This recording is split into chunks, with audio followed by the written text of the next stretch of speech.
Erica married young, as her mother often said, choosing the first man she met. Even the father was initially skeptical about his future son-in-law, openly criticizing him and claiming that all soldiers were idle and addicted to drinking. Despite his concerns, his son-in-law proved to be an exception to the rule. Robin was a golden boy, loving to everyone and very hard-working. He quickly earned his father-in-law's friendship, and they spent every weekend together, sometimes fishing, sometimes in the mountains. Now let's see what happened in their lives. In the meantime, don't forget to subscribe to the channel so as not to miss future exciting stories that we will publish. Erica and Robin lived in officers' quarters. Erica particularly liked the environment she had created, having made friends with the wives of her husband's colleagues.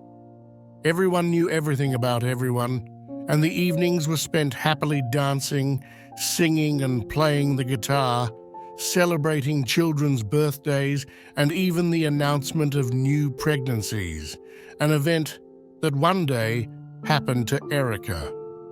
From the love between her and Robin, a little girl was born who they called Joy. The young parents were elated. Robin showed up at the maternity center with a huge bouquet of flowers, telling Erica, "Now we have to try for a boy. We'll be back here soon for our second child." Robin was an exemplary father and husband, always attentive and close to his family. That's why Erica never got angry with him. But one cold June evening, this failed. Robin and his father-in-law took Joy to the beach and allowed her to play in the water until her lips turned blue. That same day, Erica had returned to work after maternity leave, although lately she hadn't been feeling particularly well. In fact, the couple was planning a second pregnancy. But that evening, after the day at the beach, Joy began to show worrying symptoms. She was coughing, sneezing, and had a high fever. So that very night, for the first time, Erica and Robin had their first hard confrontation. The next day, the situation got worse. Joy was shaking, and the fever didn't seem to go away. Erica was at the edge of her anger. "You were two adults. You put our daughter's health in danger. How could you be so negligent?"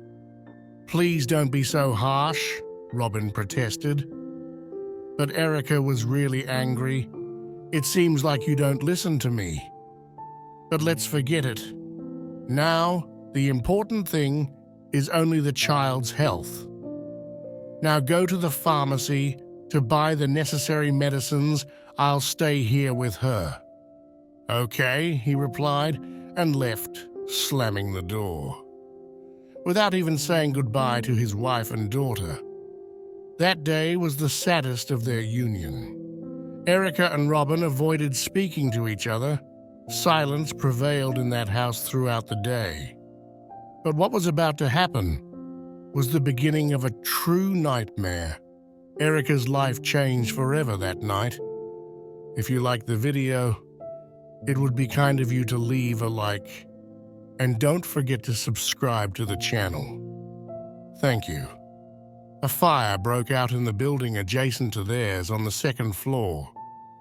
While everyone was waiting for the firefighters, some people tried to enter, knowing that there were 2 children in the apartment. One of the brave heroes was Robin, who managed to get inside, brought out a child, and dove back inside to find his little brother. They were infinite moments full of terror. Erica was waiting to see Robin emerge from the house. In the meantime, the firefighters arrived. They managed to block the flames and little by little to enter further and further inside the apartment. Thus they rescued the child and Robin. Unfortunately, the unthinkable happened, due to the many burns suffered. Robin and the baby died in hospital, despite doctors' attempts to save them. Erica began the hardest and most difficult period of her life. For days, she remained in shock. On the day of the funeral, she fainted, and all that discomfort caused her to have a miscarriage. The worst thing is that she hadn't had time to make peace with Robin. She had scolded, rudely insulted, and avoided him all day. There was no peace. Erica spent 4 years of real hell trying to make sure Joy didn't lack anything. It was devastating, and she was only getting by thanks to her little girl and the support of her parents and close friends. Do you believe that time is truly capable of healing all wounds? And do you think that 4 years of suffering are too many or too few for a trauma like the one poor Erica experienced? 4.5 years after that devastating night, Erica sighed, opening the closet where all of Robin's things were. She tried to remember the smell of her late husband, but only felt tears welling up in her eyes. In the closet, there was only the pungent smell of mothballs. Then, Erica opened the suitcase that Robin brought on his business trips. He always took care of preparing the shirts and underwear himself. On top of a pair of neatly folded trousers, there was a small folder of documents which she began to examine. These spoke of land in Robin's name. There were also the estimate for the building materials, the project of the house, the documents for starting construction, and then the photographs of a large, almost finished house. Erica had just made a shocking discovery. How was that possible? Robin had kept such a precious secret, all to himself. He had never revealed to anyone that shortly thereafter, he, Erica, Joy, and the baby on the way would have a beautiful, spacious home where they could be together and love each other. Erica collapsed psychologically once again as memories and an unbridgeable void took over her mind.